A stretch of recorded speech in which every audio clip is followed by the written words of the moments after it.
জুলাই আগস্টে সংঘটিত মানবতাবিরোধী অপরাধের বিচার ও জবাবদিহিতা নিশ্চিত করার বিষয়ে বাংলাদেশের অঙ্গীকারের প্রতি দৃঢ় সমর্থন ব্যক্ত করেছেন জাতিসংঘের প্রতিনিধি দল।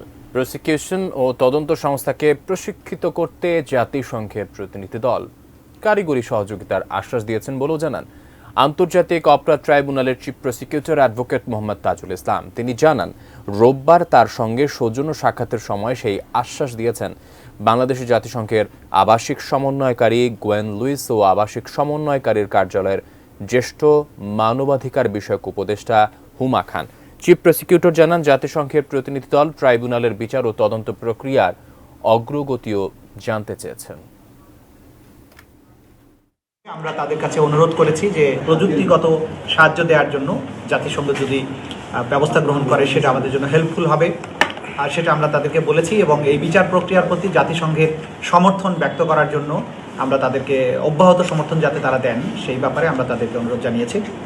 তো ওনারা আমাদের অনুরোধে সাড়া দিয়েছেন।